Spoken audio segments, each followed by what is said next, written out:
Hello everyone, welcome to my channel. আজ আমরা যে ধরনের বাক্যগুলো ইংরেজিতে শিখতে যাচ্ছি সেগুলো হলো, এই সময় তো তিনি প্রতিদিন এখানে আসেন, এটাই মেয়েকে বিয়ে দেবার সঠিক সময়, এটা নিয়ে তোমার বলার সময় হয়েছে, তোমার সিদ্ধান্ত নেওয়ার সময় এসেছে, আমাদের ওখানে যাওয়ার সময় হয়েছে। অর্থাৎ সময় সংক্রান্ত এই ধরনের বাক্যগুলো আমরা ইংরেজিতে স্ট্রাকচারের মাধ্যমে এখানে শিখব। এবারে আমরা শুরু করছি ১ নম্বর স্ট্রাকচারটি। আমরা বাংলা বাক্যে যখন বলে থাকি এই সময় তো সে এখানে আসে, এই সময় তো সে ওখানে যায়, তো এই সময় তো এরপর থাকবে কোনো বাক্য, তখন আমরা ব্যবহার করব ১ নম্বর স্ট্রাকচারটি। স্ট্রাকচারটি এমন: this is the time when plus sentence. এবারে দেখে নেওয়া যাক এই বাক্যগুলো। এই সময় তো তিনি প্রতিদিন এখানে আসেন, এই সময় তো আমরা প্রায়ই ফুটবল খেলি, এই সময় তো প্রতিদিন তিনি সবজি বিক্রি করেন, এই সময় তো আমাদের শিক্ষক সেখানে যায়। এবারে প্রথম বাক্যটি, এই সময় তো তিনি প্রতিদিন এখানে আসেন, এর ইংরেজি হবে this is the time when he comes here daily. এই সময় তো আমরা প্রায়ই ফুটবল খেলি, এর ইংরেজি হবে this is the time when we often play football. এই সময় তো প্রতিদিন তিনি সবজি বিক্রি করেন, এর ইংরেজি হবে this is the time when every day he sells vegetables. আবার অনেক ক্ষেত্রে এই ধরনের বাক্যগুলোর ইংরেজি করার সময় আমরা এমন করেও বলে থাকি, this is when plus connecting sentence. যেমন এই সময় তো আমাদের শিক্ষক সেখানে যায়, এর ইংরেজি আমরা এভাবেও বলতে পারি, this is when our teacher goes over there. এবারে আমরা দেখে নেব ২ নম্বর স্ট্রাকচারটি। আমরা যখন বলি এখন ঘুমানোর সময়, এটা করার সময়, এই ধরনের বাক্যগুলোর ক্ষেত্রে যখন সাবজেক্ট খুঁজে পাওয়া যায় না, তখন আমরা ব্যবহার করব এই স্ট্রাকচারটি।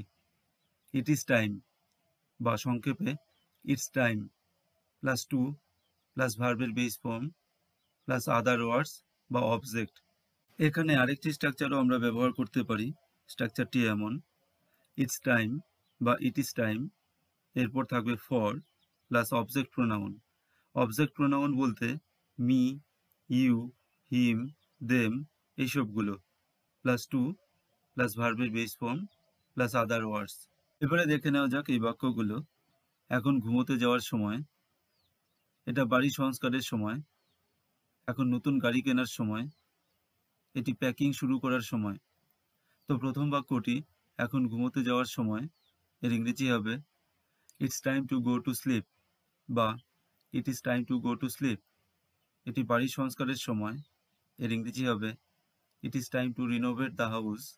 এখন নতুন গাড়ি কেনার সময়, এর ইংরেজি হবে it is time to buy a new car. এটি প্যাকিং শুরু করার সময়, এর ইংরেজি হবে it's time to start packing. এবারে দেখে নেওয়া যাক এই বাক্যগুলোর ইংরেজি কি করে হবে। এখন তাদের খাবার রান্না করার সময়, এটি তোমার কথা বলার সময়, এটি তার ইংরেজি শেখার সময়, এটি আমার বাড়ির কাজ করার সময়। এই বাক্যগুলোতে তাদের, যার ইংরেজি হচ্ছে দেম, তোমার, যার ইংরেজি হচ্ছে ইউ, তার, যার ইংরেজি হচ্ছে হিম, আমার, যার ইংরেজি হচ্ছে মি, এগুলো কিন্তু অবজেক্ট প্রোনাউন হিসেবে রয়েছে, তাই এখানে এই স্ট্রাকচারটি ইউজ হবে। It is time plus for plus object pronoun plus to plus ভার্বের base form plus other words. এবারে প্রথম বাক্যটি, এখন তাদের খাবার রান্না করার সময়, এর ইংরেজি হবে it is time for them to cook food, বা it's time for them to cook food. এটি তোমার কথা বলার সময়, এর ইংরেজি হবে it is time for you to speak. এটি তার ইংরেজি শেখার সময়, এর ইংরেজি হবে it is time for him to learn English. এটি আমার বাড়ির কাজ করার সময়, এর ইংরেজি হবে it's time for me to do the homework. এটা কারো কিছু করার সময়, বা এখন কারো কিছু করার সময়, অর্থাৎ এখানে সাবজেক্ট জানা আছে, তখন আমরা ব্যবহার করব এই স্ট্রাকচারটি।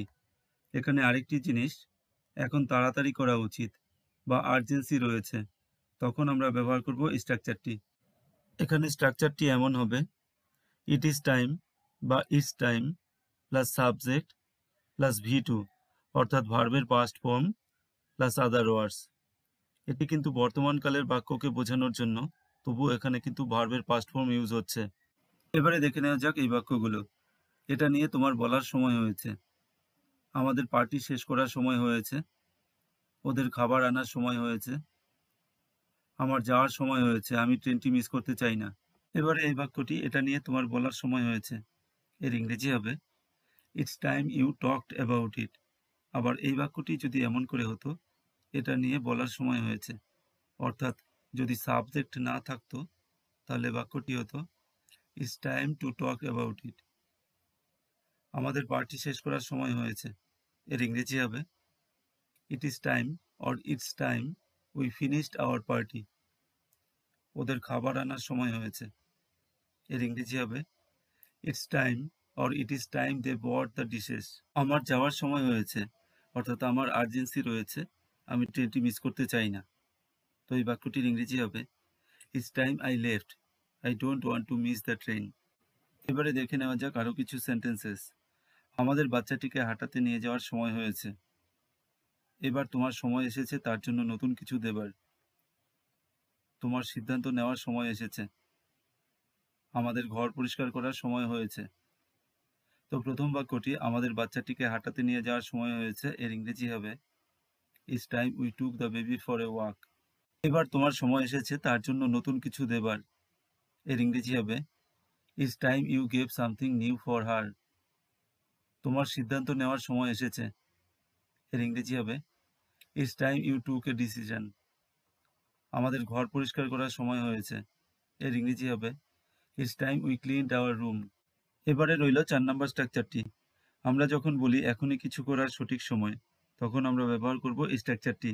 স্ট্রাকচারটি এমন: it is the perfect or right time plus verb plus other ওয়ার্ডস।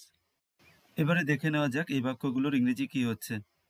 সুযোগ নেবার এটাই সঠিক সময়। এটাই মেয়েকে বিয়ে দেবার সঠিক সময়। শেয়ার বাজারে বিনিয়োগের এটাই সঠিক সময়। এটা ব্যবসা শুরু করার সঠিক সময়। তো প্রথম বাক্যটি সুযোগ নেবার এটাই সঠিক সময়, এর ইংরেজি হবে it is the perfect or it is the right time to take a chance. এটাই মেয়েকে বিয়ে দেবার সঠিক সময়, এর ইংরেজি হবে it is the perfect time to marry of the daughter. আবার এভাবে হতে পারে it is the right time for the daughter's marriage. Share বাজারে বিনিয়োগের এটাই সঠিক সময়, এর ইংরেজি হবে it is the perfect time to invest in the share market. এটা ব্যবসা শুরু করার সঠিক সময়, এর ইংরেজি হবে it is the perfect time to start the business. এবারে আমরা দেখব 5 নাম্বার স্ট্রাকচারটি। এখনই কিছু করার উপযুক্ত সময়, অর্থাৎ অনেক সময় পেরিয়ে গেছে, এখনই কিছু করার উপযুক্ত সময়, অর্থাৎ ইতিমধ্যে দেরি হয়ে গেছে, এখন এটি করা উচিত। তখন আমরা ব্যবহার করব এই স্ট্রাকচারটি।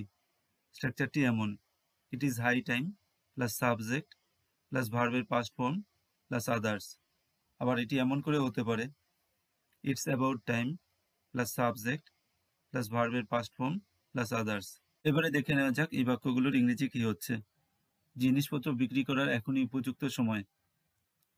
আমাদের দলে পরিবর্তন আনার এখনই উপযুক্ত সময়।